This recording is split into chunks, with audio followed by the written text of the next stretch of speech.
Hey, I'm Brian Francis, president of Lumen Strategies. We're a strategic communications firm that helps chambers of commerce create, implement, and execute advocacy programs.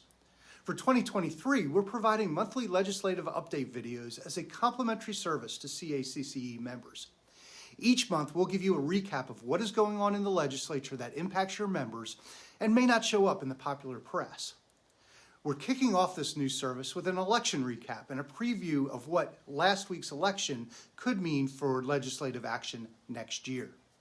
The big question heading into last week's election was whether Republicans would secure a veto-proof majority. In North Carolina, most legislation requires the governor's signature to become law. If he vetoes a bill, then 3/5 of each house must vote to override the veto. If everyone is present in the House, that means 72 votes are needed. And if everyone is present in the Senate, that means 30 votes are needed. So while all election results are unofficial until certified by the Board of Elections, it appears that Republicans have won the 30 seats that they needed in the Senate, but fell 1 seat shy in the House. And how close were they to having that House veto-proof majority? Well, Democrat Diamond Staten Williams won a newly drawn seat in traditionally Republican Cabarrus County by 425 votes out of 27,000 cast. So I'm going to pause for a moment to talk about this veto-proof majority idea. Many, often in the media, oversimplify this concept. So on any given bill, it's true that you need 72 votes in the House to override the veto. But having 72 House Republicans does not guarantee that they'll override every veto that they see.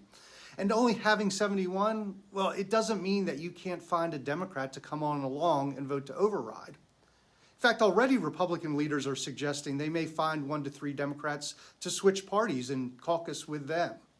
And even if they don't, I predict a lot of deal-making, as every member of the legislature essentially can take the same power the governor has, the ability to singularly decide if a bill becomes law or not.